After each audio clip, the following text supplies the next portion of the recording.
So this morning we had a little visitor. A pig came into the property and our caretaker was looking after it, but we got dogs around the property, so I don't want the dogs to attack the pig. So we put him into a little shelter for the meantime, which was actually in here because it's got fencing. There's the piggy there, but for some reason the piggy went all the way in here. Anyway, he's safe now. He'll be okay. Hello, piggy. Hello. He's just running everywhere and just shredding himself to pieces, so I had to restrain him with a bit of a kind of a leash thing, and hopefully later we find the owners and give it back to him. But so far we've got a pet pig. Okay, let's do an Ask Me Anything. If my camera will stay still. First question on Twitter from Raina Rancelot. Any plans on travelling outside the Philippines, except Ireland?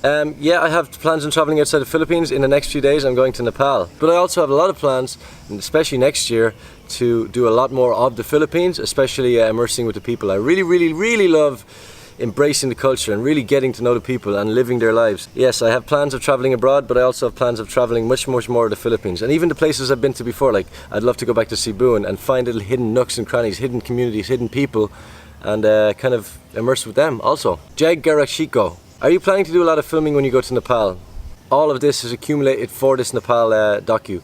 As I said, it's not going to be a vlog per se. I'm really working on something special here, something that's meaningful to me and hopefully to you, the viewers also. It's a lot of work and a lot of planning, and that's why I'm going to Nepal. Again, as I mentioned before, me and my family, my mom and my dad, we really loved hill walking, we really loved trekking, we really loved the mountains. This is something that I'm going to do for my mom.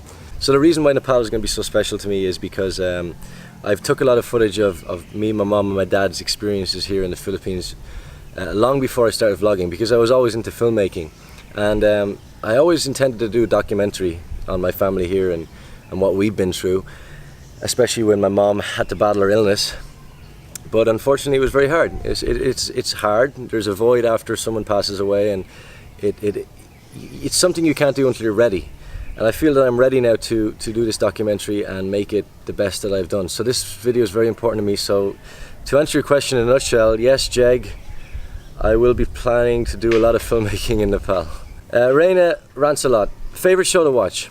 My favorite show to watch is House of Cards, Game of Thrones, Breaking Bad, Narcos is pretty good, Madame.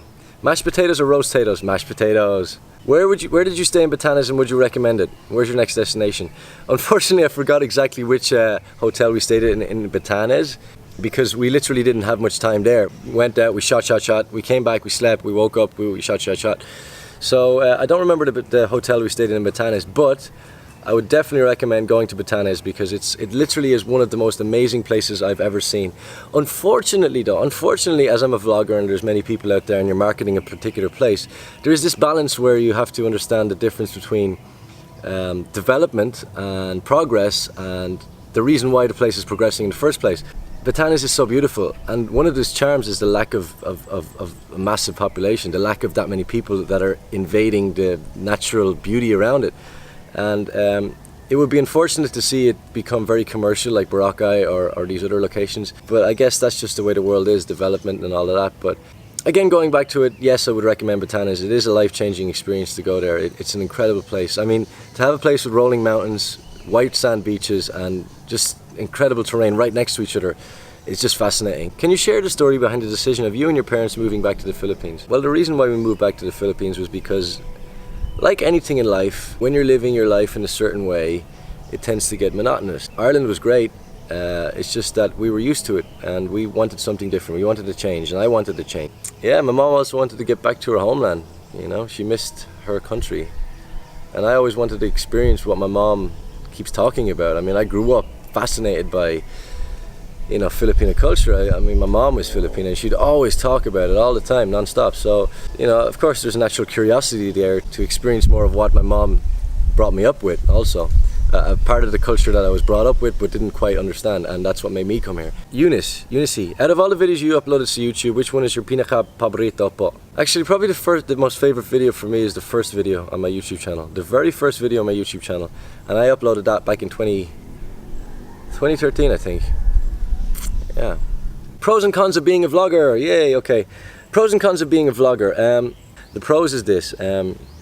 you're doing what you want to do. You have complete freedom over your persona, over your star, I guess, over your creation and how that grows, and that's complete control over it. And what's good about that is you're the one who calls the shots. You're the one who comes up with the creativity. You're the master of your own ship, so to speak. And that's fascinating. That's great. And it's always good to do stuff that drives you. You know, when you're in a car, you want to keep the momentum going, and that's why I believe vlogging, even if it's not your serious passion, I believe it instills discipline upon someone, because you're always on the go. You always have something to do. Even if you're not doing much, say for example you're bored, you're in a rut, if you start vlogging and seeing your view count grow and your subscribers grow and your fan base grow, it's giving you that momentum to move forward, and that momentum would also drive you to do other things. I mean, it's a mind frame that you're instilling upon yourself to go forward and take on the world better. And you know, whatever other respective career you choose to go into, you will still go into it with that mind frame. The cons again is the schedule. Unfortunately, you always have to upload, I mean, it's sometimes hard to shoot, and it forces you to think outside the box. I mean, you have to be social even if you don't want to be. You know, sometimes you're de-confident. Some places you don't want to vlog and talk to a camera on your own. You know, sometimes you're looking around and you're like, oh God, I don't want to talk because there's people looking at me, right? But again, it's essentially, it's up to you and how you feel, how you see the world. And I guess the beauty about being a vlogger is you can be yourself, because one thing I can tell you about being a vlogger, if you ain't real, over time, your real qualities will show, see? So that's the beauty about being a vlogger. You can't fake it. You can fake it for a short period of time, but eventually, people will know the reality of everything. And that's what I love about being a vlogger. You can be true to yourself, and that's what attaches the audience to the person. Mina Ibni, if you could master one skill you don't have right now, what would it be? That skill would be time management. The reason for that is because if you can manage your time very efficiently and master it, as you said, master, I think you'll be able to master many other skills, because you'll be able to dedicate your time to it. So, Louiography, you mentioned during my quick interview for my vlog that you edit using Vegas. How long do you usually take to edit your videos? Usually 2 to 4 hours. If it's a really good video, probably 1 day. So this is the little chapel for my mom. And this is where she is. This is where she's placed. So my dad made this urn for Mom. And yeah.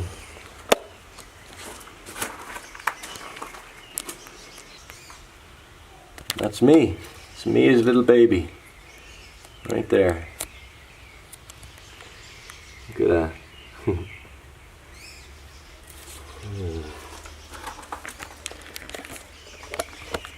How time flies, huh? It moves pretty fast.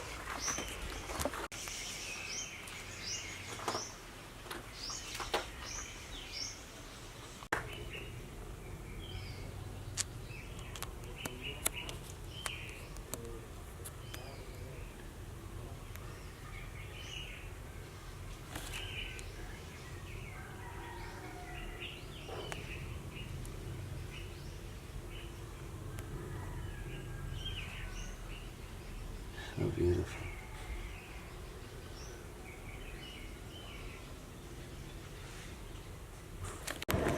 Bye bye.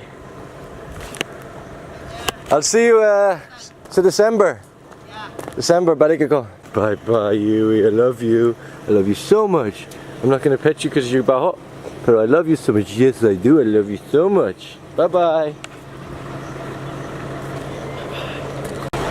Bye bye, Blackie. Bye bye, Tiger. Bye bye. Bye bye. Bye bye. You good boy. Good baby. Bye bye.